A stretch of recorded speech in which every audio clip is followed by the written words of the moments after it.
हाँ ओके, कर लिया था। चलो कोई नहीं।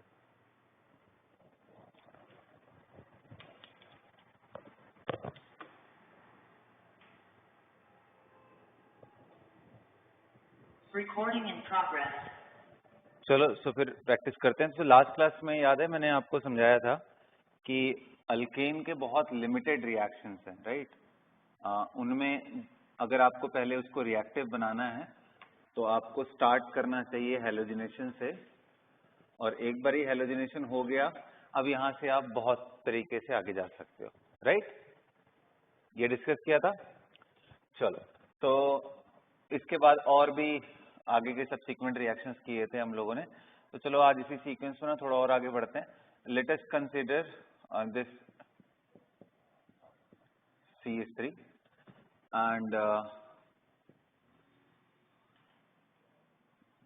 H2SO4 fuming, right, and let us consider at 100 degrees Celsius. Then it is forming the compound A, then again H2SO4 with HNO3, of course concentrated, forming B, okay, and then H2O steam से heat करके ये C बन गया। C से फिर मैंने क्या किया, इसको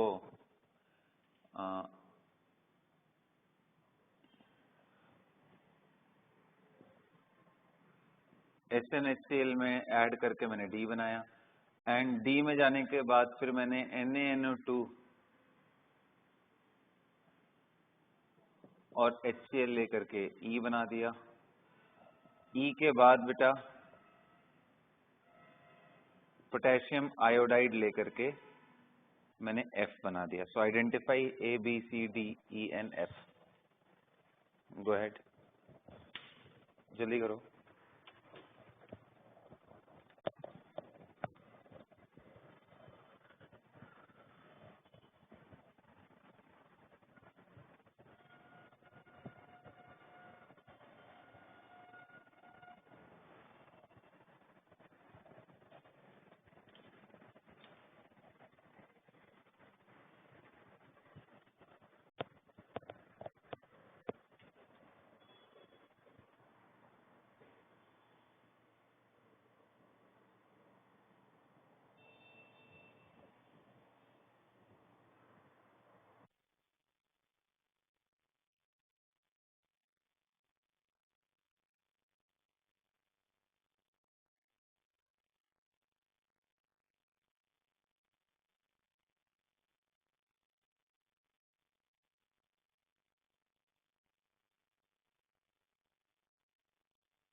हाँ जी, चलो देखते हैं।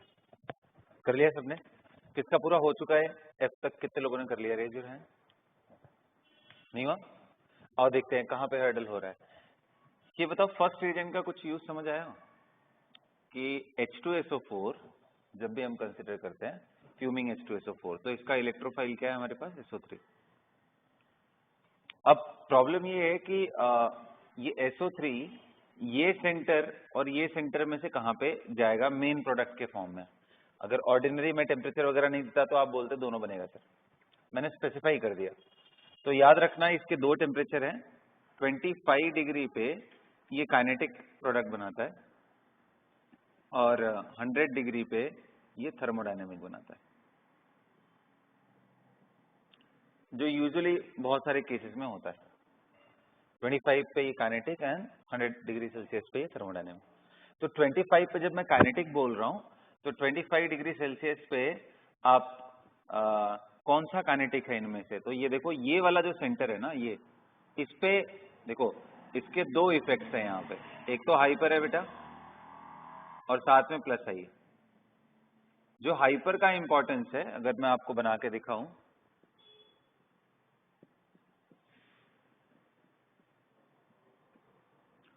तो हाइपर से आपके इलेक्ट्रॉन यहाँ पे और फिर रेजोनेंस कराओगे तो यहाँ पे, फिर कराओगे तो यहाँ पे। कहने का मतलब ऑर्थो एंड पैरा पे नेगेटिव चार्ज पहुंच रहा है through hyper conjugation followed by resonance. जबकि अगर मैं देखूं तो इंडक्टिव का अगर इसका रोल देखूं तो सबसे बेस्ट ये वाला है, उसके बाद नेक्स्ट बेस्ट ये है। और इलेक्ट्रोफाइल को इलेक्ट्रॉन चाहिए भाई, तो ये फास्टर अटैक उधर करेगा जिधर ज्यादा नेगेटिव चार्ज हो। तो ये सेंटर काइनेटिकली ज्यादा फेवरेबल है, फास्ट होगा। तो फिर कहोगे कि सर पैरा वाला फिर थर्मोडायनेमिक कैसे हुआ? तो देखो यहाँ पे रख, फास्ट जरूर अटैक है, लेकिन अगर आपको ये दो प्रोडक्ट में मैं पूछूं कि आपको पोटेंशियल एनर्जी वाइज किसमें ज्यादा पोटेंशियल एनर्जी दिख रही है, यानी किसमें आपको रिपल्शन या स्ट्रेन जैसी चीज दिख रही है, तो क्या आंसर होगा? किसमें है स्ट्रेन मॉलिक्यूल में? इन दोनों में ज्यादा स्टेबल कौन दिख रहा है आपको? ऑफ कोर्स पैरा, क्योंकि ऑर्थो पे स्टेरिक रिपल्शन होता है। Is that clear? तो इसलिए ध्यान रखना कि पैरा थर्मोडायनेमिक है। तो अच्छा, थर्मोडायनेमिक है तो बोलते हैं अगर आप रिलेटिवली हाई टेम्परेचर डालो ना, रिलेटिवली हाई टेम्परेचर डालो तो जिनकी एक्टिवेशन एनर्जी थोड़ी ज्यादा भी होती है वो फाइनली बन जाएंगे। तो थर्मोडायनेमिक प्रोडक्ट ध्यान देने की कोशिश करना है एट हाई टेम्परेचर। तो 100 पे आपको ए बनाना था, पैरा पे SO3H एंड ये CH3। पहले तो हाथ उठाओ कितने लोग का ये करेक्ट हुआ, रेजर है। हाँ, वेरी गुड, चलो ग्रेट। अब बेटा ये कर लेने के बाद अब H2SO4 HNO3 ले रहे हो, तो नेचुरली ये जैसे ही आप लोगे तो इसका इलेक्ट्रोफाइल क्या है? NO2+। और ये NO2+ अब इधर कहाँ अटैच हो सकता है? तो अब ये दो ग्रुप हैं, ये दो ग्रुप में अगर बात मानना हो तो किसकी बात मानेगा? तो हमेशा ध्यान रखो, जो भी यहाँ पे यानी NO2+ इज एन इलेक्ट्रोफाइल, तो जो कुछ भी यहाँ पे अगर मैं डिस्कशन करूंगा तो इलेक्ट्रोफाइल के नीड के हिसाब से करूंगा। तो ये डोनेटिंग ग्रुप है और ये विथड्रॉइंग है। तो कभी भी डोनेटिंग विड्रॉइंग दोनों प्रेजेंट हो तो विड्रॉइंग को इग्नोर मार दो, डोनेटिंग को ध्यान दो। डोनेटिंग के हिसाब से कौन सा डायरेक्टिंग है? Ortho and para. Para already block है तो ये क्या करेगा? ऑर्थो पे एक NO2 डाल देगा, only single NO2, multiple substitution नहीं कराना। ठीक है, तो ये CH3 हो गया, यहाँ NO2 हो गया और यहाँ SO3। अच्छा, एक और चीज मैंने समझाया था आपको कि सल्फोनेट करना एंड डीसल्फोनेट करना ना, SO3 को ऐड करना और इसको रिमूव करना, दोनों ही प्रोसेस इजी होता है, रिवर्सिबल होता है। और जब मैंने आपको पढ़ाया था तो उसमें बताया था कि सल्फोनेशन एक ऐसा चीज है जिसमें काइनेटिक इफेक्ट देखने को मिलता है। मतलब अगर आप बेंजीन का सल्फोनेशन कराओगे तो उसका रेट फास्ट होगा ना, एज कंपेयर टू ड्यूट्रोबेंजीन एंड ट्राइट्रोबेंजीन, मतलब C6D6N। तो बच्चों ये H2O डाल के अगर सिंपली आप गर्म करोगे तो इप्सो सब्स्टिट्यूशन से ये पूरा गायब हो जाता है। SO3H गायब होने के बाद क्या बनेगा? ये सिंपली ऑर्थो नाइट्रो टॉल्वीन। अच्छा एक बारी पता है एग्जाम में इसका IUPAC नेम पूछा हुआ था ऐसे ही कंपाउंड का। क्या इनके आप IUPAC नेम्स लिख सकते हो? IUPAC नेम्स, मैं नेम्स बोल रहा हूँ, मतलब इसका एक यूनिक नाम नहीं होगा, एक से ज्यादा है। लिखो एक बारी, देखना चाहता हूँ। ऑर्थो ना, इसका नाम लिखो, ट्राई करो।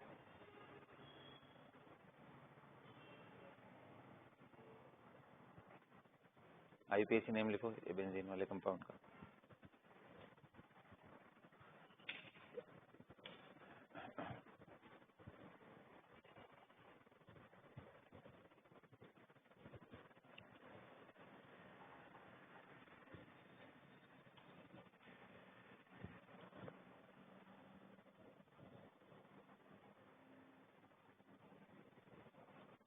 लिख लिया? तो भाई देखो इसका एक तो नाम ऐसा है कि ये दोनों को सब्स्टिट्यूएंट जैसा चूज करो, और अगर दोनों सब्स्टिट्यूएंट है तो नंबरिंग, ये मिथाइल है ये नाइट्रो है, MN में अल्फाबेटिकली पहले कौन आता है? M। क्या उसके हिसाब से हम प्रियोरिटी बना रहे हैं? बिल्कुल नहीं, क्योंकि अगर हम ऐसे करते तो ये 1 एंड ये 2, इधर से भी करते तो 1 2। जब हर तरफ से एक ही जैसा मिल रहा हो तो लास्ट केस डिसाइड करने का क्या होता है? अल्फाबेट। लोकेशन मुझे 1 2 मिल रहा है दिस वे और दैट वे, राइट। सो यहाँ पे करूंगा मैं 1, अल्फाबेटिकली आएगा ये 2, तो ये हो जाएगा नाइट्रो है, ये 1 मिथाइल है, तो पहले क्या लिखेंगे? 1 मिथाइल 2 नाइट्रो, है ना, benzene. This is one possible IUPAC name. अच्छा दूसरा क्या है? दूसरा ये है कि टॉल्वीन, टॉल्वीन, इसको टॉल्वीन भी बोलते हैं। ये भी मिथाइल बेंजीन एंड टॉल्वीन, इसका दो नाम होता है, मिथाइल बेंजीन एंड, और ये दोनों ही IUPAC एक्सेप्टेड। कायदे से टॉल्वीन पहले कॉमन नेम में था, लेकिन बाद में IUPAC ने इसको भी इंक्लूसिव कर लिया कि नहीं, toluene can also be given a parent name to CH3 this. तो जब तक इससे कोई सीनियरिटी वाइज कोई अच्छा फंक्शनल ग्रुप नहीं आता है तब तक इस रिंग का नाम टॉल्वीन रख सकते हैं। तो इसका नाम क्या हो जाएगा भाई? फिर इसका दूसरा नाम क्या हो जाएगा? 2 नाइट्रो टॉल्वीन भी। This is also another name. What it? ये दोनों पॉसिबल नेम। मैं अगर बोलूं कि इसमें अगर ऐसा कुछ हो गया तो थोड़ा एक बारी सोच के बताओ कि यहाँ CH3 और यहाँ मान लो OH डाल दिया तो क्या इसको मैं 2 हाइड्रोक्सी टॉल्वीन लिख सकता हूं क्या? तो यहां गलत हो जाएगा। क्यों? क्योंकि भाई ये टॉल्वीन और ये क्या हो जाएगा? ये पावरफुल फंक्शनल ग्रुप है यार, और ये क्या है? सिर्फ एक सब्स्टिट्यूएंट। तो सब्स्टिट्यूएंट के आगे आप इसको सब्स्टिट्यूएंट बना रहे हो, ये तो गलत बात है ना। तो इसके दो पॉसिबल नाम है, लेकिन जो सबसे कॉमन है वो इसको, इस पूरे ग्रुप को मिला करके फिनॉल बोलते हैं। तो आप इसको कैसे करोगे? 2 methyl phenol, the name will be 2 methyl phenol.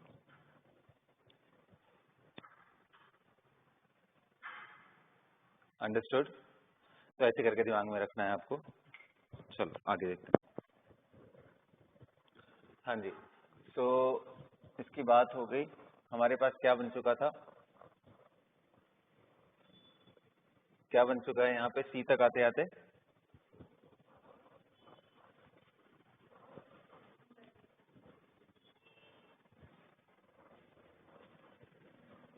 C तक आते आते क्या बन गया भाई? C से D जब हम जा रहे हैं, यहाँ पे नाइट्रो था ना, 2 नाइट्रो टॉल्वीन, तो D क्या बन जाएगा बेटा? NH2। ये ग्रुप हो जाए या आयरन HCl हो जाए, इनका रोल क्या होता है? NO2 को NH2 में चेंज कर देना। बेसिकली ये अच्छे रिड्यूसिंग एजेंट है। एल्डिहाइड ग्रुप को भी कर सकते हैं इधर उधर, लेकिन फिलहाल तो अभी हमने इसके लिए स्पेसिफिकली यूज किया, और कहीं एल्डिहाइड तो है ही नहीं इधर ना। तो ये बन गया NH2। अब NH2 के बाद NaNO2 लेते ही दिमाग में क्या आना चाहिए? ये रिएजेंट देखो ना, तुरंत दिमाग में आना चाहिए। NO प्लस इलेक्ट्रोफाइल है, डाइजोनियम बनने का चांस है क्या कहीं? तो बना दो। तो क्या बन जाएगा ये? हाँ जी बिल्कुल, CH3 N2 plus Cl minus,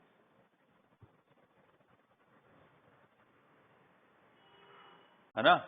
और फिर बाद में क्या है बेटा, Ki है, तो Ki में I minus will go and replace this, क्या बन जाएगा। अच्छा एक चीज हमेशा ध्यान रखना, बहुत बार बार मैं समझाता हूँ, it is one of the rarest reaction जहां पे न्यूक्लियोफाइल लिविंग ग्रुप को यहां सब्स्टिट्यूट कर रहा है, नॉट बाई SN2, कभी गलती से भी मत सोचना। फिर कैसे हो रहा है, SN2 तो पॉसिबल ही नहीं है यार। बेंजीन में डायरेक्टली अगर कोई ग्रुप अटैच हो जाए तो क्या OH माइनस जैसा भी कोई आ करके इसको निकाल सकता है? एब्सोल्युटली नॉट, क्योंकि back side attack is not possible. ठीक है, ये बात हमेशा दिमाग में रखना, बेंजीन के क्लोरीन को आप नहीं निकाल सकते हो। तो फिर N2 प्लस Cl माइनस कैसे निकल रहा है? It is because of the power of N2 plus as living group. It is so powerful living group, it is so powerful living group कि ये इसको इस फॉर्म में, बहुत खराब यील्ड है लेकिन इस फॉर्म में छोड़ देता है। तो मैंने बोला it is one of the rarest reaction जहां पे फिनाइल कैटायन बन रहा है, नहीं बनता है भाई। ये इसलिए बन पा रहा है क्योंकि N2 प्लस की अपनी पावर। तो ये आपको F बना देगा। F क्या है? CH3 एंड I, यहां पे बन गया।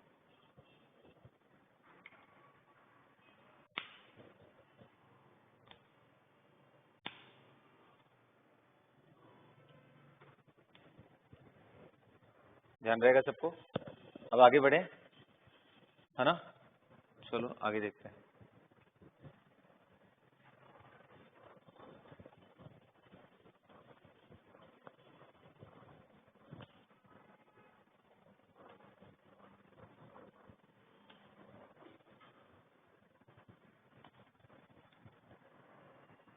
चलो भाई, CH3 CHOH एंड CH3 लिया मैंने, करेक्ट। ये अल्कोहल ले लिया। फिर क्या कर रहा हूं, I am going to to different path. PCC ले लिया,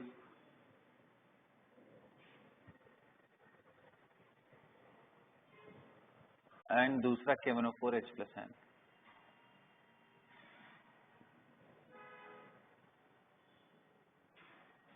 तो पहले ये दोनों बनाओ फटाफट, पहले ये दोनों बताओ, उसके बाद मैं आगे बढ़ता हूँ।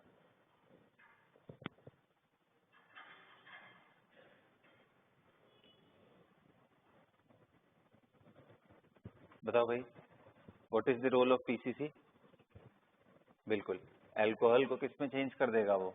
एल्डिहाइड एंड कीटोन में। तो यहाँ पे कीटोन बन सकता है, ये बन गया। यहाँ तक आई गेस सबको आया होगा। पिरिडीनियम क्लोरोक्रोमेट। अच्छा सर, KMnO4H प्लस ले लेंगे तो क्या हो जाएगा?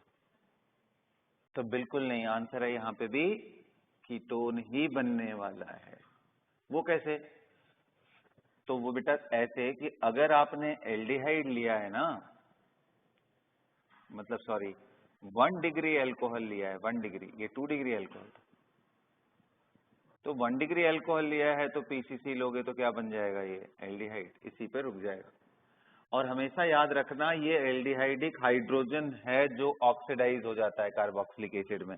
तो अगर आप KMnO4 और H प्लस आयन लेते हो, ये प्रेजेंट है तब चला जाएगा, then you will get carboxylic acid. यहाँ तो स्कोप ही नहीं है। आ रहा है बात समझ में ना। तो ये बन गया, दोनों सेम ही कंपाउंड थे, तो बस मैं चेक कर रहा था कि आपके दिमाग में इन दोनों को लेकर अलग अलग चीजें ना चले। ठीक, अब आगे बढ़ते हैं। ये ले लिया, साथ में मैं ले ले रहा हूं फॉर्मल्डिहाइड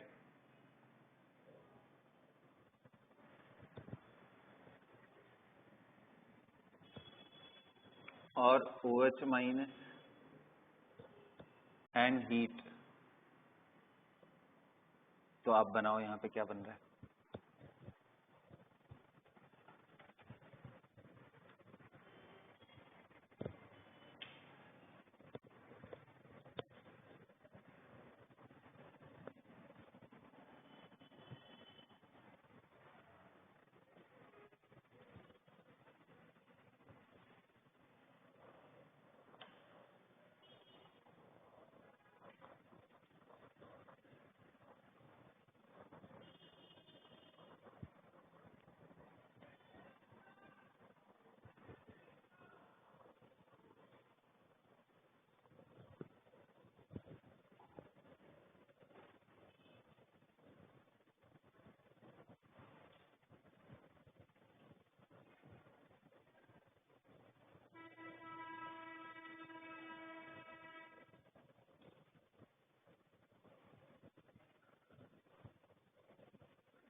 कर दिए बच्चों?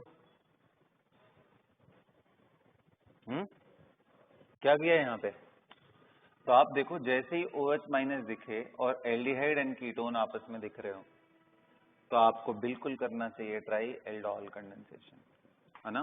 तो आपके पास अल्फा हाइड्रोजन है, उसको निकालो। OH माइनस ने इसको निकाल लिया, क्या बन गया ये?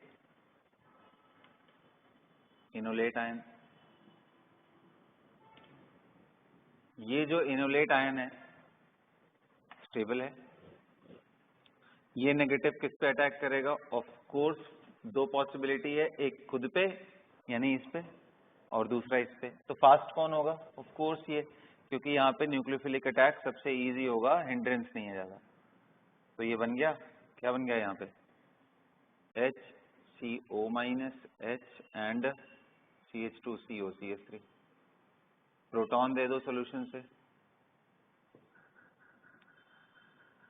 CH2OH and CH2 C double bond O CH3। क्या यहाँ रोक दो?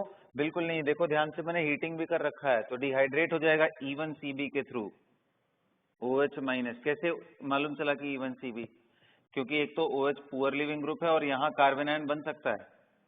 कैसे मालूम? क्योंकि यहाँ डबल बॉन्ड O से उसको स्टेबलाइज किया जा सकता है।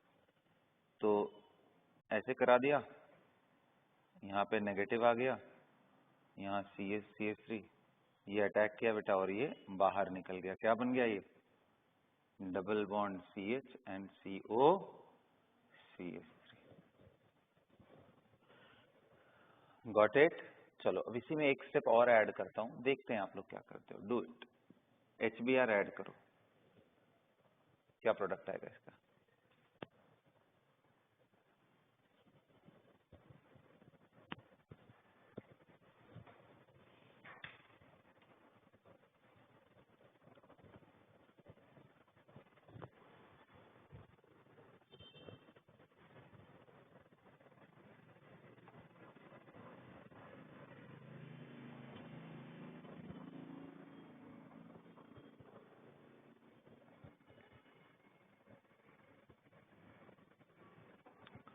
अच्छा, जो भी आपको असाइनमेंट मिल रहे हैं उसको आप डेली बेसिस पे खत्म करोगे ना?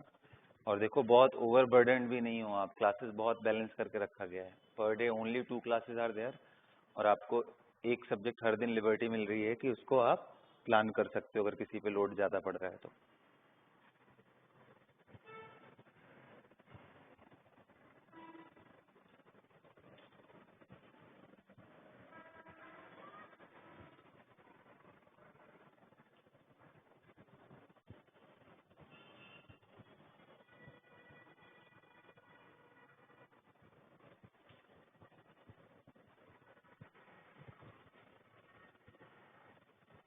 चलो भाई बना लिया? बताओ, बोलो क्या बनाया? क्या बना?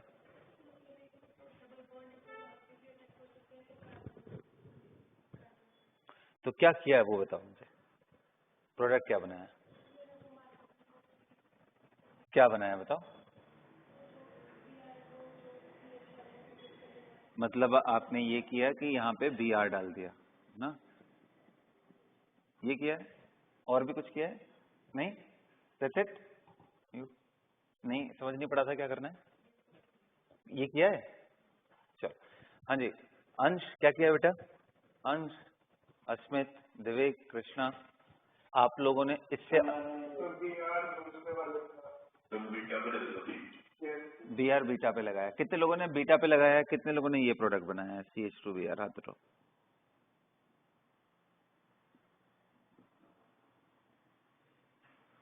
कितने लोगों ने ये बनाया है वो हाथ उठाओ। Okay okay, great great. तो देखो क्या है, पहली बात तो मार्कोनिकॉफ रूल सिर्फ बोर्ड तक उसको लिमिटेड रखो, कंपटीशन के लिए भूल ही जाओ उसको रूल के फॉर्म में याद रखो। तो हम मैकेनिज्म से चलेंगे। तो ये HBr में क्या है भाई? तो H plus and Br minus, यही है। और इसका जो पहला अटैकिंग स्पीसीज होता है वो होता है H प्लस। H प्लस यहाँ पे कहाँ अटैक करेगा? ऑफ कोर्स पाई बॉन्ड पे। अब हमारे पास दो पॉसिबिलिटी है कि H को अगर मैं यहां अटैच करता हूं मिडिल पे, अगर अटैच किया तो किनारे कार्बोकेटायन बनेगा, और अगर मैं उसको किनारे अटैच करता हूं तो कार्बोकेटायन मिडिल वाले पे बनने वाला है। अब ये दो कार्बोकेटायन में कौन स्टेबल है? तो ये डेंजरस, एक्सट्रीमली डेंजरस, ये कभी भी नहीं बनाना है, क्योंकि आप कभी भी इसका पाई टू पाई का रेजोनेंस, मतलब यहाँ पे आप रेजोनेंस करा ही नहीं सकते हो। आप इसको प्लस बना लिए, इसका रेजोनेंस कभी सोच भी नहीं सकते हो कि ये उठ के इधर आ जाएगा। क्यों नहीं आएगा ऐसा? Oxygen such a high electronegative atom, बोलो क्या?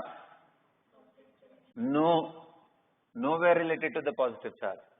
It is related with the sixth electron.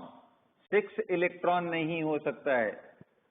Oxygen हो जाए, नाइट्रोजन हो जाए, सल्फर जैसे स्पीसीज हो जाए, उनको मैकेनिज्म में कभी भी इलेक्ट्रॉनिकली डिप्राइव नहीं करोगे। प्लस वगैरह तो होता रहता है भाई, कैसी बात कर रहे हो तुम लोग यार, ये बिल्कुल ही पॉसिबल नहीं है। और प्लस यहाँ एक पावरफुल माइनस आई ग्रुप भी है, ये उल्टा खींच खींच के इस कार्बोकेटायन को बर्बाद कर देगा।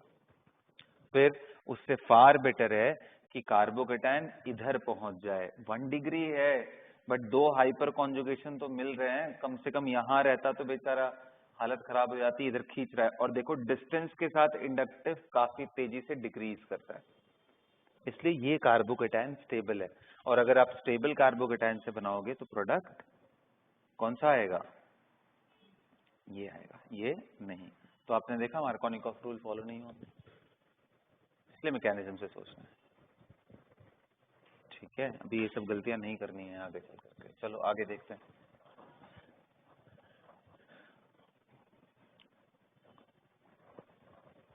कुछ डाउट हो, कुछ और भी पॉसिबिलिटी दिख रही है तो पूछ लो, क्योंकि ये सेशंस में ये सब चीजें दिमाग में अच्छे से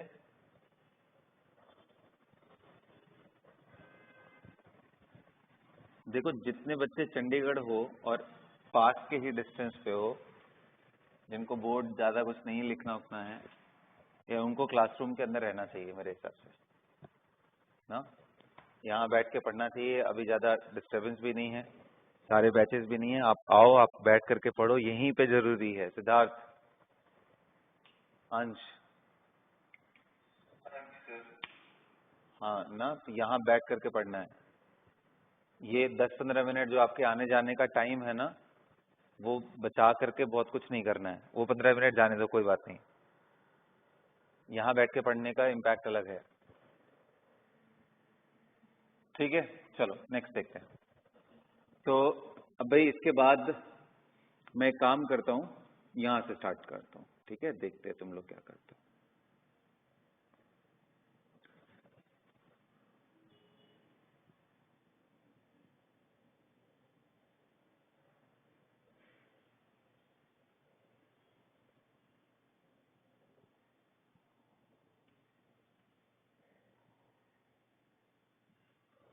गेस कर लिया होगा मैं क्या करना चाह रहा हूँ? कुछ गेस किया? नहीं आ रहा है? तो कोई बात नहीं। देखो यहाँ पे मैंने रख लिया अल्कोहलिक KOH एंड हीटिंग। फिर मैंने ले लिया अल्कोहलिक का तो यहाँ यूज है ही नहीं। अब दूसरा मैंने रख लिया क्या चीज यहाँ पे, C2H5O- Na+, and of course in C2H5OH medium। और खैर यहाँ हीटिंग नहीं भी करेंगे तो काम चल जाएगा। नेक्स्ट है बेटा, very very important, simply C2H5OH and water डाल करके गर्म करना। नेक्स्ट मैंने कर रखा है CH3CCH3CH3O- Na+ डाल के गर्म करना। अब आप बहुत ध्यान से, मैं सिर्फ इसमें प्रोडक्ट में इंटरेस्टेड नहीं हूं, मैं इसके मैकेनिज्म वाले पोर्शन पे कि आप वो डिसीजन क्यों लिए उस पर ज्यादा इंटरेस्टेड हूं। ठीक है, तो चलो लगाओ दिमाग।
हाँ जी, सोच लिया, डन। देखते हैं, जरा सबसे पहले ये बताओ, जैसे ही आपको अल्काइल हैलाइड दिखता है, चार मैकेनिज्म दिमाग में आने चाहिए। SN1, SN2, ये चारों तो प्राइमरी है, E1, E2। खास बात क्या है, SN1 एंड E1 ये दोनों में क्या बनता है, carbocation, common intermediate. SN2 E2 में बहुत नेक्स्ट लेवल का कॉन्ट्रैक्ट है, ये नो मतलब ऐसा कह लो कि कोई इंटरमीडिएट नहीं बनता है, rather they go through transition state, single transition. मैं किसकी बात कर रहा हूँ, when I am speaking about alkyl halide, right. Alcohol में ऐसा नहीं है, अल्कोहल में पहले प्रोटोनेशन हो करके फिर कुछ केस बदल भी सकता है, go through what, single TS। अब लेकिन इन दोनों में फर्क भी है कि SN2 मेनली मिथाइल हैलाइड्स में होगा या फिर 1 डिग्री हैलाइड्स में, जबकि E2 का प्रिफर्ड ऑर्डर होता है 3 डिग्री, 2 डिग्री, 1 डिग्री ये होता है ना। और ये जब कार्बोकेटायन बन रहा है तो ऑफ कोर्स 3 डिग्री 2 डिग्री दिख रहा है, 1 डिग्री कार्बोकेटायन बनता नहीं है, मैंने मना कर रखा है कि 1 डिग्री मत बनाना। और क्या नहीं बनाना, मिथाइल कभी मत बनाना। फिर दिमाग में आएगा सर कभी नहीं बनाना, तो आंसर है एक आध जगह है प्रॉब्लम, कहाँ पे, जहाँ पे N2+ आ जाए। याद करो, अभी हुआ तो फिनाइल पे भी बना दिया था मैंने, उसको छोड़ करके तो हम उस एक केस को अलग से डील कर लेते हैं ना, सबको जनरलाइज क्यों करें। तो ये बन गया 3 डिग्री 2 डिग्री, और ये अब इस हिसाब से देखो तो अच्छा। फिर एक और दिमाग में आएगा, सर आपने एलिमिनेशन में तो E1CB भी बताया था, तो बेटा ये केस इसलिए गायब है क्योंकि यहाँ कार्बेनाइन कहीं पे बना दो, कोई कार्बेनाइन स्टेबल नहीं है। E1CB का केस ही तब आता है जब negative is either stabilized by ऐसे वाले ग्रुप, डबल बॉन्ड हो NO2, या कम से कम कुछ नहीं तो यार कार्बन पे नेगेटिव आने के बाद यहाँ हेलोजन तो हो जो उसको पी डी से स्टेबलाइज कर दे, मतलब ऐसा कुछ तो होना चाहिए उसके पास। अगर वो नहीं है तो प्लेन कभी भी नेगेटिव जनरेट नहीं हो सकता, ध्यान रहेगा। फिर यानी ये E1CB को मैंने इसीलिए हटा दिया है, लिस्ट से ही बाहर कर दिया है। अब क्या करूं, तो अब सोचते हैं जरा, क्या SN1 पॉसिबल है, तो देख के तो लगता है भाई 3 डिग्री बन सकता है। अच्छा, फिर क्या E2 बिल्कुल 3 डिग्री वाले में, अब ये कैसे डिसाइड होते हैं। तो पहले SN1 E1 में अगर हमें सोचना हो तो हम कैसे सोचेंगे, तो SN1 E1 में दोनों में 3 डिग्री कार्बोकेटायन स्टेबल है, but carbocation formation itself is a slow process. तो अगर आप कुछ नहीं दे रहे हो उनको, कोई स्ट्रॉन्ग रिएजेंट नहीं दे रहे हो, स्ट्रॉन्ग आप बेस नहीं डाल रहे हो, तब तो उसको टाइम मिल जाएगा ब्रेक होने के लिए। जैसे इस केस में बताओ, क्या कोई स्ट्रॉन्ग बेस लिया, कुछ नहीं लिया यार, मैंने सिर्फ अल्कोहल वाटर ले लिया, कुछ दिया ही नहीं इसको। इसमें इसको टाइम मिल जाएगा ब्रेक करने के लिए, तो ये जब टाइम मिल जाएगा तो ये कार्बोकेटायन बनेगा। तो ये एक ऐसा प्रोसेस था जहां पे ये कार्बोकेटायन बनेगा। अब वो जाएगा SN1 से या फिर E1 से, तो आंसर है क्योंकि आपने हीटिंग डाल दिया है ना, हीटिंग प्रिफर्स एलिमिनेशन। क्यों, क्योंकि एलिमिनेट जब आप करते हो तो 2 बॉन्ड ब्रेक हो करके सिग्मा वाले और एक पाई बन जाता है, जो कि इंडोथर्मिक प्रोसेस हो जाता है, और इंडोथर्मिक प्रोसेस टेम्परेचर बढ़ाने से उसका यील्ड बढ़ता है। क्योंकि एलिमिनेशन इंडोथर्मिक प्रोसेस है, इसलिए हीटिंग करने से एलिमिनेशन पे ज्यादा इफेक्ट आता है। इसलिए आप नॉर्मल कुछ भी वाटर या कुछ भी डाले हो ना, हीटिंग कर रखा है, तो आप अब इसके रिस्पेक्ट में ये कार्बन अल्फा हो गया, ये बीटा हो गया, ये बीटा हो गया, ये बीटा हो गया, कोई तो एक हाइड्रोजन उड़ा दो यहां से। किसको उड़ाऊं मैं, किस हाइड्रोजन को उड़ाऊं, इधर वाले को या इधर वाले को या इधर वाले को, तो देखो किससे ज्यादा स्टेबिलिटी आपको मिल रही है। इसलिए ये जो एलिमिनेशन है ये फॉलोज सिडजेफ एलिमिनेशन। सिडजेफ एंड हॉफमैन दो चीजें होती है, याद करो। तो सिडजेफ के बाद यहाँ पे क्या बन गया, CH3 CH2। अब बताओ क्या मोस्ट ब्रांच अल्कीन बन गया? ये सबसे स्टेबल है, तो इसका प्रोडक्ट ये आएगा। इस केस में कौन सा मैकेनिज्म फॉलो हुआ? E1। अभी हाथ उठाओ कितने लोगों का करेक्ट हुआ? E1 ये कितने लोगों का करेक्ट हुआ?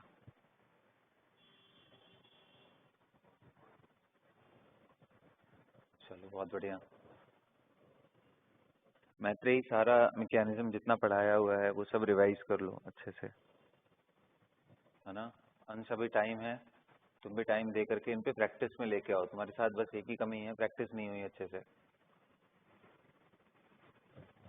ठीक है बच्चों, तो ये बन गया हमारा E1 के साथ। अब आती है बात कि सर इनके केसेस में क्या करें। तो देखो जैसे ही आपने स्ट्रॉन्ग बेस डाल दिया ना, आपने कार्बोकेटाइन को बनने का टाइम ही नहीं दिया, फिर ये E1 से चला जाएगा। क्यों E1 से सर? क्योंकि E1 भी 3 डिग्री का फास्ट होता है। सॉरी E1 बोल रहा हूँ, E2 से चला जाएगा क्योंकि E2 भी 3 डिग्री का फास्टर ही होता है। बस E1 E2 में एक ही डिफरेंस है, बेस। आप बेस अच्छा लाओ, काम खत्म, E2 चला जाएगा। बेस नहीं डाले तो E1 से जाने की कोशिश करेगा, हीटिंग अगर किया है तो अब बताओ E2 भी हुआ तो प्रोडक्ट क्या आएगा बाबा? इसके रिस्पेक्ट में अल्फा बीटा, ये भी बीटा, ये भी बीटा, तो वो बीटा हाइड्रोजन निकालोगे। अगर ये बेस उतना बल्कि नहीं है तो वो निकालोगे जिससे मोस्ट स्टेबल बने। तो यानी इन दोनों के प्रोडक्ट में कोई डिफरेंस ही नहीं है, दोनों का प्रोडक्ट सेम ही है।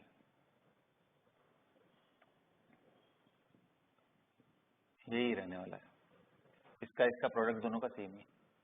अच्छा ये डालेंगे तो भी कोई प्रॉब्लम नहीं है, सेम ही है, और ये भी E2 से ही जाएगा। बल्कीनेस इसके केस में आता है, एकदम सेट कर लो दिमाग में, ये है बल्कि। बल्कि का फिक्र आया तो दिमाग में ही होना चाहिए। इनके केस में बस ये सबसे लीस्ट हिंडर्ड वाले हाइड्रोजन को ये उड़ाएगा। तो ये लीस्ट हिंडर्ड यहाँ पे, ये कार्बन सबसे लीस्ट हिंडर्ड है, यहाँ पे उड़ा देगा इसको। तो ये बन जाएगा सॉफ्टमैन एलिमिनेशन। हाथ उठाओ कितने लोग का पूरा करेक्ट हुआ है? Raise your hand. कितने लोग का पूरा करेक्ट हुआ विथ मैकेनिज्म? चलो बढ़िया, बहुत बढ़िया।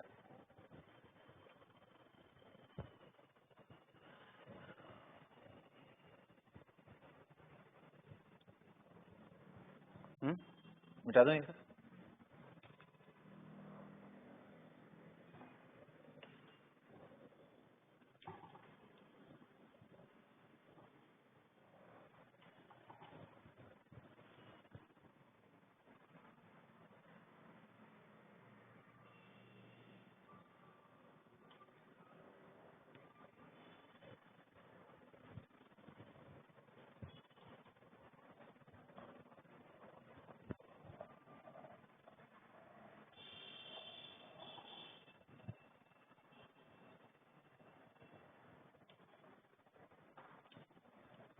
चलो नेक्स्ट देखते हैं।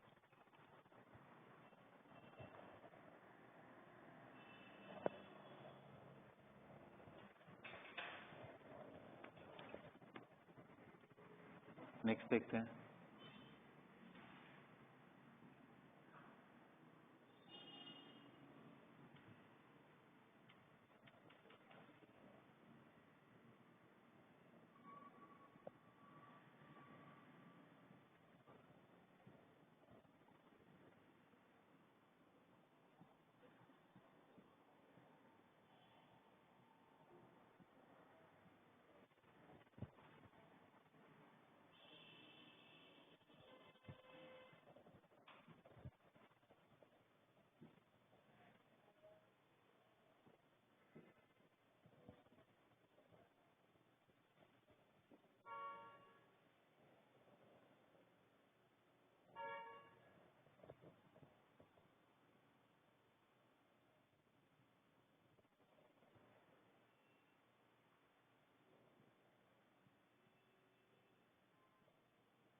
Identify A, B, C and D.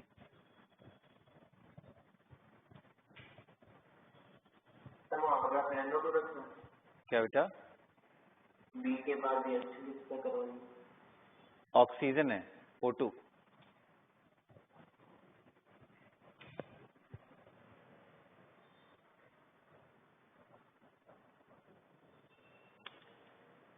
पहला ऑक्सीजन, दूसरा आपका H3O+।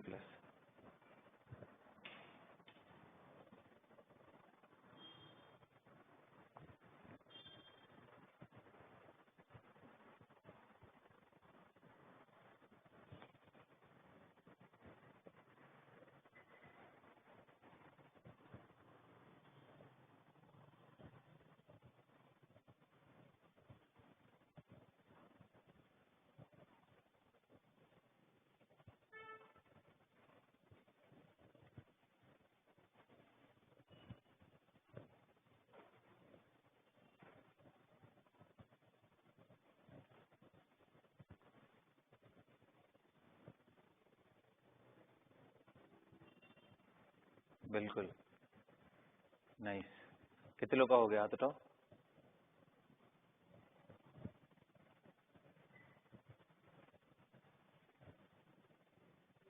चलो गुड।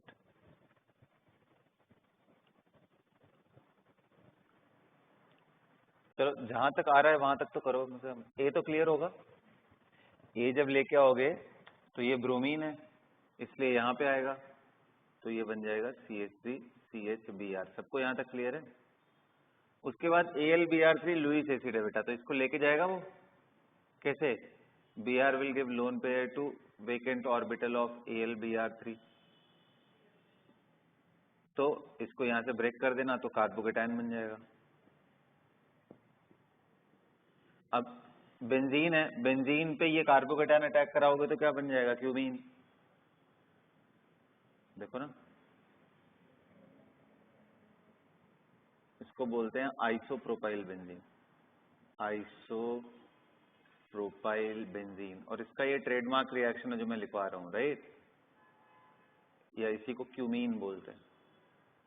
ये कुछ और नहीं बल्कि क्यूमीन फिनॉल प्रोसेस है। ये एकदम रट जाओ इसको, क्यूमीन फिनॉल प्रोसेस क्या होता है? तो जब भी ऐसा कराते हो तो एक बनता है फिनॉल और दूसरा बनता है एसीटोन। इक्विमोलर मिक्सचर मिलते हैं। ये बहुत ही इंटरेस्टिंग है। फिनॉल बनाने के बहुत कम मेथड है बेटा, आप खुद दिमाग लगाओ। मैं आपसे बोलूं कि बेटा एक बार बताओ, बेंजीन है आपके पास, अब यहाँ से OH लगाओ, कैसे लगाओ? दिमाग लगाओ, कैसे लगा पाओगे? कोई रिएक्शन है यहाँ से? आता है प्रॉब्लम क्या है पता है? बेंजीन इलेक्ट्रोफिलिक एरोमेटिक सब्स्टिट्यूशन देता है, और यहाँ पे तो भाई साहब हमारे पास OH+ जैसा कोई स्पीशीज तो बना ही नहीं सकते, तो आप कैसे लेके जाओ? Quite difficult. तो इसके हमारे पास ये तरीके हैं कि भाई पहले इसको क्यूमिन बना लो और फिर क्यूमिन फिनॉल प्रोसेस करा दो। तो एक इंपॉर्टेंट प्रिपरेशन मेथड्स में से एक। दूसरा होता है कि आप हेलोजिनेशन करा दो। एक बारी हेलोबेंजीन बन गया, अभी भी बहुत डिफिकल्ट है क्योंकि इसको निकाल नहीं सकते, बहुत स्ट्रॉन्ग हीटिंग करना पड़ता है, डाउज प्रोसेस है।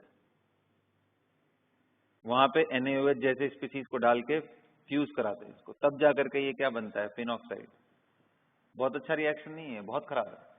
क्योंकि आप सोचो SN2 से तो निकलने वाला है नहीं, it goes through benzene mechanism. It is that bad ना। O- बन गया, फिर बाद में प्रोटोनेशन करा देना, या फिर आप किसी तरीके से पहले इसको नाइट्रेशन में कन्वर्ट करो, नाइट्रो बनाओ।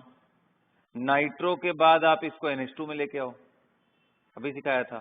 NH2 के बाद इसको डाइजोनियम बनाओ। कहने का मतलब डाइजोनियम बना लेने के बाद आप वो सारा काम कर सकते हो जो नॉर्मली बेंजीन नहीं करता है। जैसे यहाँ simply water and slight basic medium में डाल करके आपने गर्म कर दिया तो ये फिनॉल बन जाएगा। ये मिरेकल नॉर्मल बेंजीन से नहीं पॉसिबल है ना। आ रहा है बात समझ में? तो देखो अब इंटरेस्टिंगली देखो आप, जब फिनॉल ऐसे नहीं बन सकता तो NH2 भी ऐसे नहीं बन सकता है। इसलिए तो NH2 को हम दूसरे तरीके से अप्रोच करते हैं, पहले नाइट्रो बनाते हैं फिर उसका रिडक्शन करा देते हैं। बट अनफॉर्चुनेटली OH के लिए कोई ऐसा ग्रुप ही नहीं है जिसको हम रिड्यूस करा के OH लेके आ पाए। तो देखो रूट कितने इंटरेस्टिंग है, कौन सा ग्रुप लग रहा है उसके हिसाब से रूट्स बनते हैं, है ना। चलिए आगे बढ़े, बोलो। तो ये बताओ, रोड मैप पे वर्कशीट दे दूं मैं जिसमें ABCD करके खूब सारे बने हो, या इंडिविजुअल चैप्टर करूं? क्योंकि रोड मैप में ना आपके सारे रिएक्शन थोड़ा सा देखो, कुछ कुछ हर्डल्स आएगा और एक टाइम के बाद ना आपका नेक्स्ट लेवल का वो हो जाएगा कि अच्छा इसके बाद ये ले रहे हैं तो पक्का यही कुछ सोच रहे होंगे। वो जब तक नहीं होगा ना, देखो अभी मेरा डुअल पर्पज है पढ़ाने का। I am to be very honest, I am not targeting the next mains. अब मेरे दिमाग में अभी से किसका चल रहा है, मेंस में तो यार क्वालिफाई कर ही जाओगे, उसका कोई टेंशन है ही नहीं। अब ये है कि ऑर्गेनिक रोड मैप प्रॉब्लम करने से एक तो आपके रिएक्शंस याद हो जाएंगे, दूसरी चीज ये है कि एडवांस में चेन रिएक्शन पे खूब क्वेश्चन बनते हैं। अब कोशिश करो कि जब आप चेन रिएक्शन सोच रहे हो ना, तो आपके दिमाग में उसके मैकेनिज्म वगैरह आए, वो इम्पोर्टेंट है। जितना आप उसके प्रोसेस के थ्रू जाने की कोशिश करोगे, मैं ये नहीं कह रहा हूँ कि आप एकदम अभी से लेके पूरा करना, अप्रोक्सीमेटली ये क्लासेस आपकी 18th या 20th तक चलने वाली है, इस तरह की चीजें, ठीक है। तो उतने दिनों में हाफ पोर्शन में तो हम लोग ये वाले प्रैक्टिस करते हैं, लास्ट में फिर थोड़ा सा मतलब चैप्टर कुछ करने की कोशिश कर लेंगे, ठीक है। Okay, so now let's go ahead with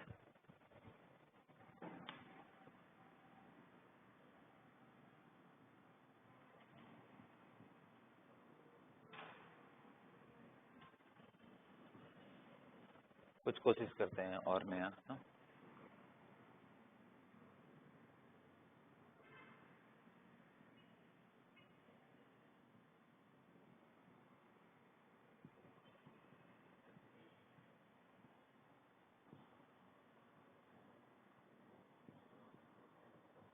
ये कौन सा एनहाइड्राइड है, नाम बता सकते हो? एनहाइड्राइड को ब्रेक करके पहले कार्बोक्सिलिक एसिड के फॉर्म में सोचो, क्या नाम होगा ना? ऑक्सैलिक COOH होता है ना। उसके बाद नेक्स्ट मेलोनिक होता है, नेक्स्ट क्या होता है? Succinic acid. तो ये सक्सिनिक एसिड का एनहाइड्राइड है, succinic anhydride. Phthalic, isophthalic, टरथैलिक, benzene पे अगर COOH लगते हैं तब होता है COOH थैलिक एसिड। COOH यहाँ लग जाए तो आइसोथैलिक, इधर और इधर लग जाए तो टरथैलिक एसिड। थैलिक एसिड का नाम तब होता है। तो अगर ये मैंने ले लिया और मैंने लिया है AlCl3, तो ये बन रहा है A, आइडेंटिफाई। फिर मैंने PPA ले लिया, ये ऐसे ही लिखा रहता है, PPA लिखा रहे। PPA का मतलब होता है बेटा poly phosphoric acid. Polyphosphoric acid का मतलब क्या है कि भाई फॉस्फोरिक एसिड इसको बोलते हैं ना अगर OH लग जाए तो। लेकिन मैं बोल दूं कि नहीं मुझे डिहाइड्रेट करा देना है, तो ये काइंड ऑफ डाइफॉस्फोरिक एसिड हो गया। फिर उसके बाद फिर अगर मैं और डिहाइड्रेट करा दूं, आगे चल करके और लंबा करा दूं, तो ऐसे करके ये ट्राइफॉस्फोरिक एसिड हो गया। तो ऐसे कितने लंबे चेन बन सकते हैं। तो बेसिकली PPA जब भी लिखा रहता है आपके दिमाग में आना चाहिए फॉस्फोरिक एसिड का ही डेरिवेटिव है, या फिर सिंपली H3PO4 लिखा रहेगा और गर्म करके बन रहा है B। एक मिनट, ऐसे कोई ऑब्जेक्शन नहीं है, बट अच्छा होगा कि अगर मैं A से B जाने से पहले एक चीज और कर लूं फिर जाऊं। वो क्या है कि A पे आप यहां B लेके आओ और इसको C बना दो, और यहां पे मैं कर लेना चाह रहा हूं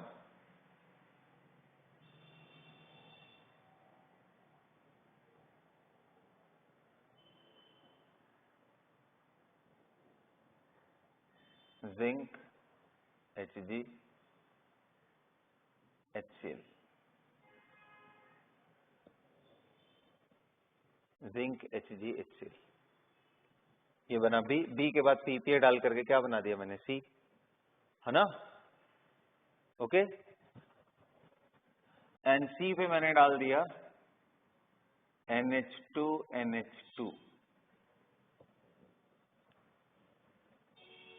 in KOH in CH2OH CH2OH.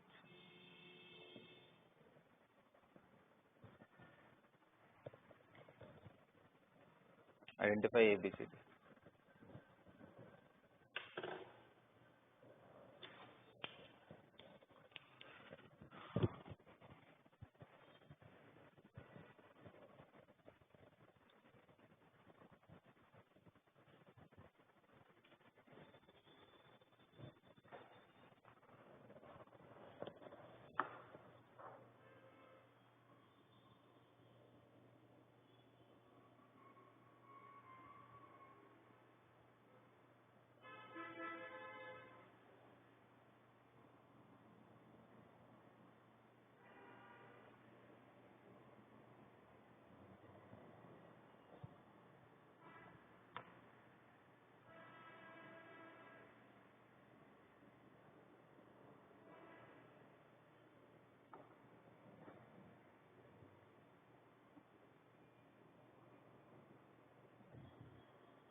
चलो स्टार्ट करें,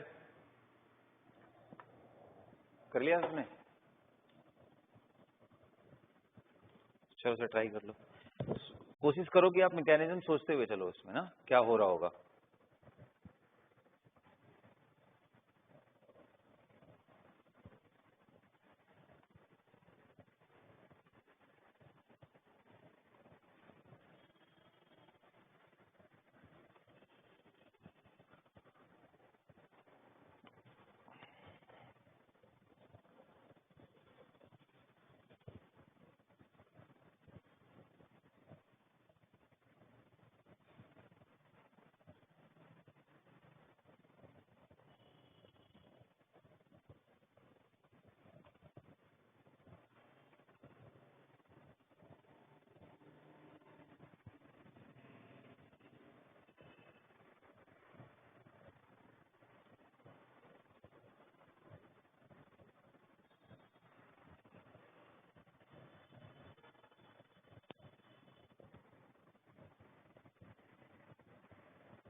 हाँ जी बच्चों, करें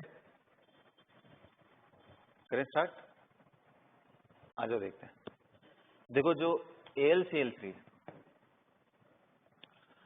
लुईस एसिड है, ये सुनो, तो देखो जैसे मैंने बोला था कि ये लोन पेयर कॉन्जुगेशन में है, आप चाहो तो इस साइड से भी इसको दे सकते हो, बट क्योंकि यहाँ पे बैकअप है तो आराम से ये ब्रेक हो जाएगा।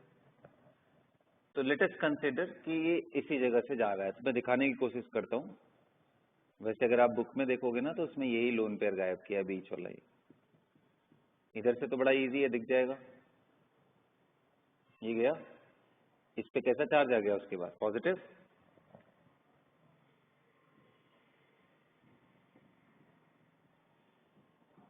AlCl3 यहाँ नेगेटिव हो गया, ये पॉजिटिव हो गया। Now you can understand how dangerous this is, आराम से लीव कर जाएगा। अच्छा, लीव करने के बाद कोई एडवांटेज है? तो यार अगर ये लीव कर जाए तो ये कार्बोकेटायन है, क्या ये स्टेबल कार्बोकेटायन है? तो मैं दिखा दे रहा हूँ, बिल्कुल स्टेबल कार्बोकेटायन है। कैसे मालूम? कि यहाँ प्लस है सर, बगल में ही लोन पेयर है, ये डोनेट कर सकता है। CH2 CH2 C double bond O, O minus A, sorry O and AlCl3 negative, ध्यान रखना ये। यहाँ पे ये लोन पेयर दे करके क्या बन गया? C ट्रिपल बॉन्ड O और यहाँ पॉजिटिव। क्या ऑक्सीजन पे पॉजिटिव खराब बात है? कुछ नहीं। ये तब प्रॉब्लम है जब उसके पास 6 स्टेट हो। क्या यहाँ 6 स्टेट है? नहीं सर। 2 4 6 8 इलेक्ट्रॉन, हर बॉन्ड में 2 इलेक्ट्रॉन और एक लोन पेयर, 8 इलेक्ट्रॉन है। तो ये it is an example of good resonance. आपको एक बात और बता देता हूँ बेटा, RC triple bond O positive is even more stable carbocation than 3 degree. तो आपके दिमाग से ये मिथ चला जाए हमेशा के लिए, 3 डिग्री से भी ज्यादा स्टेबल होता है। समझ रहे हो ना?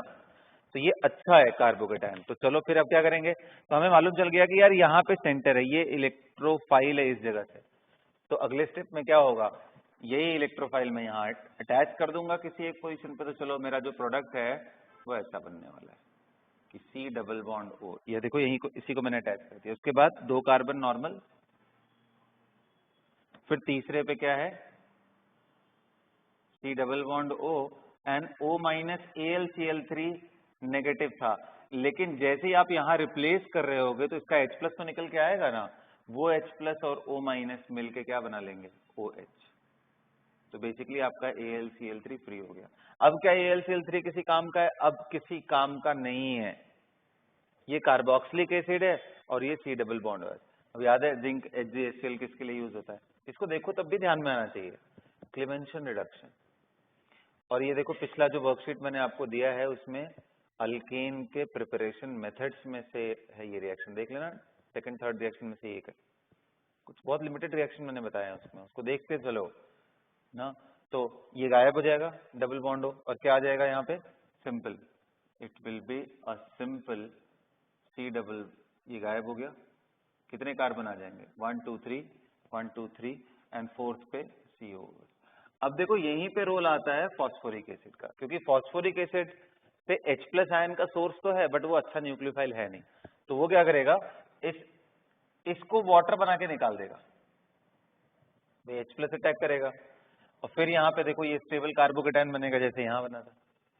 तो फिर से ये अगर यहाँ प्लस आएगा ना, H प्लस डाल करके ये लोन पेयर देके इसको बाहर निकाल दिया, फिर कार्बोकेटायन बना। अब ये देखो ऑर्थो पैरा डायरेक्टिंग है, और नहीं भी होता तो ये यहीं अटैक करता, और कोई रास्ता ही नहीं है इसके पास।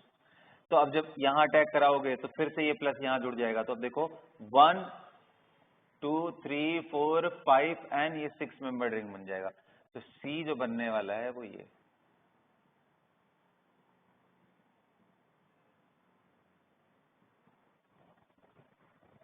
C है। और उसके बाद ये जो रिएक्शन है ये कुछ और नहीं, वुल्फ-किर्चनर रिडक्शन।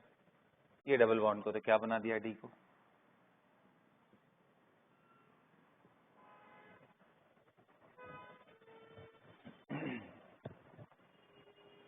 समझ में आया? अब देखो मुझे आगे इसी रिएक्शन को कंटिन्यू करना होता तो मैं क्या बोलता कि HNu and Br2 मैंने 2 इक्विवेलेंट लिया है।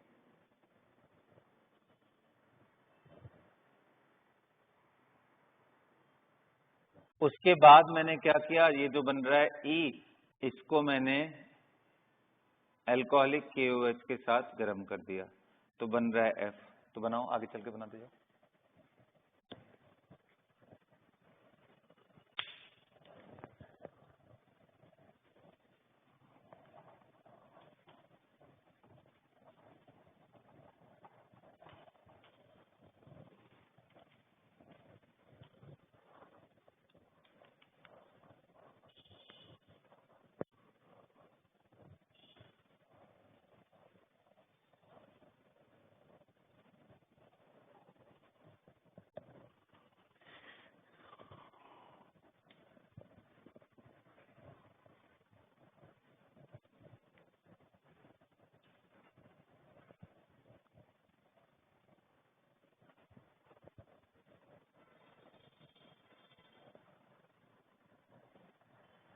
क्या बना बाबा? HBr and Br2 ले रहे हो या मुझे NBAC ले लेना चाहिए था। तो क्या होगा, ये पोजीशन पे ब्रोमीन लग जाएगा और ये पोजीशन पे लग जाएगा, 2 इक्विवेलेंट लिया, क्योंकि ये रेडिकल स्टेबल होते हैं। फिर उसके बाद जो मैंने आपका KOH ले रखा है, इससे क्या होगा, ये वही HBr निकल जाएगा फिर। तो F क्या बन गया, व्हाट इज F, नैफ्थलीन। समझ गए? तो ऐसे करके चल सकते हैं। नेक्स्ट,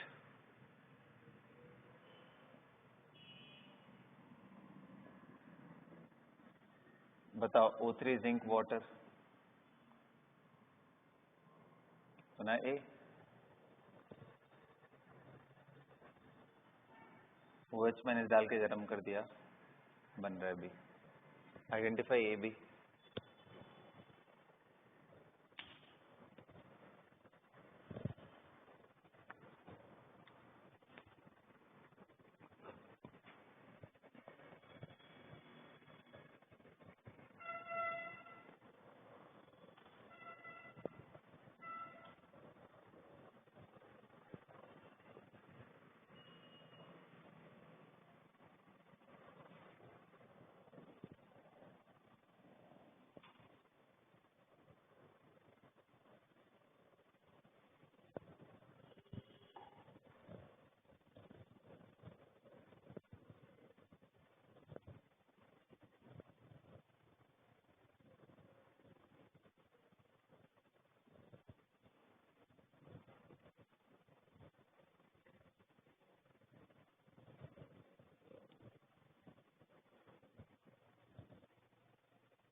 चलो कंप्लीटेड। ए क्या बनाया, तो रिडक्टिव ओजोनोलिसिस मैंने क्या बोला था, कहीं डबल बॉन्ड दिख रहा है उसको काटो। अच्छा, बेंजीन वाले को अनलेस यही एक ऑप्शन बचे आपके पास, तब तक इसको प्रिजर्व करके रखना। अगर मान लो यही बच रहा है, कुछ है ही नहीं, मान लो आपके सामने बेंजीन दे दिया और फिर बोल दिया O3 जिंक वाटर, तब तो यार आप कुछ नहीं करना पड़ेगा, अब आपको यहाँ पे ब्रेक करना पड़ेगा। लेकिन अगर इसके साथ हमारे पास कोई और पाई बॉन्ड हो तो प्रेफरेंस हमेशा दूसरों को देते हैं। ये तोड़ दिया, क्या बन गया यहाँ पे, CH2 C double bond OH, और इधर भी क्या बन गया, CH2। अब क्या करा देंगे हम, क्या कराएं, हाँ बिल्कुल, अल्फा हाइड्रोजन को रिमूव करके क्या बना देंगे, नेगेटिव, मतलब एल्डोल करा रहे हैं आप, इंट्रामोलिकुलर एल्डोल। तो ये इस पे अटैक करेगा, इस पे अटैक करेगा तो O माइनस आएगा, फिर OH बनेगा, फिर मैं रिमूव कर दूंगा। तो बेसिकली यार यहाँ पे प्यारे बच्चों ऐसा है।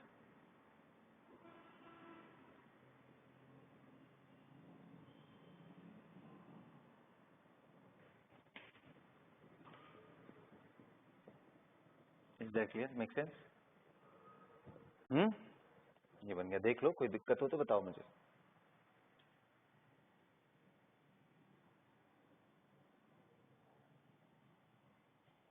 क्लियर है ना? हाँ, चलो ग्रेट। नेक्स्ट क्वेश्चन करते हैं।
Go ahead. Identify A, B, C, D.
हाँ जी, कर लिया।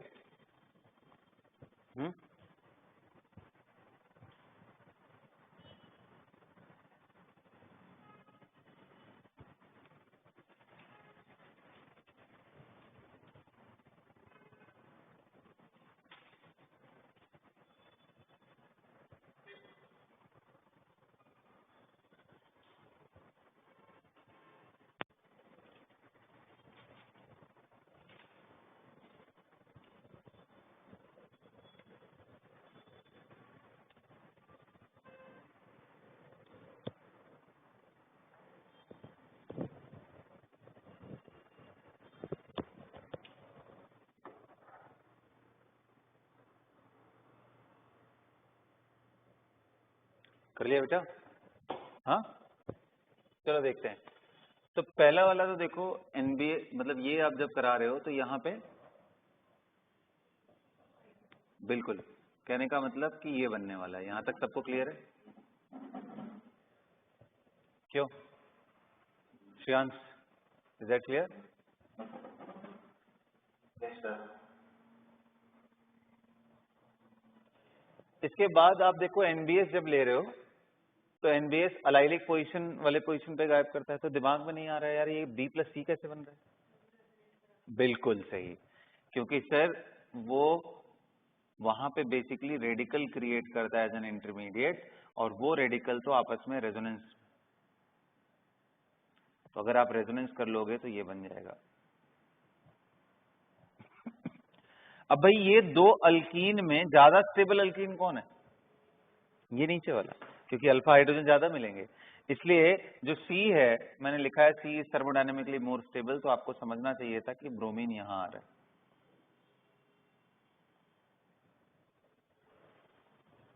ये सुनो, फिर अल्कोहलिक KOH लेकर के, अच्छा फिर इसका मतलब ये बी क्या है? फिर बी है भाई CH2 double bond CH and इसके बगल में Br एंड CH3, एंड फिर अल्कोहलिक KOH लेके गर्म कर रहे हैं तो क्या बन रहा है? Double bond CH and CH double bond CH2 and फिर इसको लेके कर रहे हैं। तो ये लास्ट वाला मुझे स्टेप बताओ, कितने लोगों को ध्यान आ रहा है, क्या बनेगा यहाँ? हाँ जी बिल्कुल, डिलशल्ड रिएक्शन। और वो क्या होता है, बहुत सिंपल सा है, मैं एक बार फिर समझा देता हूँ, ध्यान से सुन लो। इसमें कुछ नहीं करना होता है, ये alkyne and diyne and alkyne का रिएक्शन है। इनको ना सिर्फ गर्म कर दो, कुछ नहीं करना। गर्म करोगे तो इनके पाई बॉन्ड्स रीअरेंज हो जाते हैं। जहां पे इसका रोल एज एन इलेक्ट्रोफाइल होता है, इसका रोल एज एन न्यूक्लियोफाइल होता है। ये मैं इसलिए बता रहा हूँ, कई बार काइनेटिक्स के क्वेश्चन आ जाते हैं इसमें। तो ये उठा करके इसको इलेक्ट्रॉन देगा इसके एंटी बॉन्डिंग में पाई स्टार में, और ये पाई ब्रेक हो जाएगा, फिर ये इधर देगा और ये बीच में शिफ्ट हो जाएगा। तो मैंने बोला था 6 मेंबर्ड साइक्लाइजेशन कराता है ये रिएक्शन। बन गया। अब आप सोचो मैं इससे कितनी क्रिएटिविटी करके मैं यहाँ से बेंजीन तक जा सकता हूँ, नहीं? कैसे? फिर मैं यहाँ पे डाल दूं क्या NBS, फिर से एक बार एलिमिनेशन करा दूं, बाद में फिर से एक बार NBS करा के फिर से एलिमिनेशन करा दूं। It's that simple. Is that clear और नॉट? तो बस बच्चों, आज का प्रैक्टिस सेशन फिर यहीं पे हम खत्म करते हैं। अगले क्लास में आप लोग जितना भी मैंने पुराना असाइनमेंट दिया है वो करके आओगे, और आज मैं एक और प्रिपरेशन का असाइनमेंट आपको डिलीवर करा देता हूँ, ठीक है? चलो, so that's all. Thank you sir. Okay.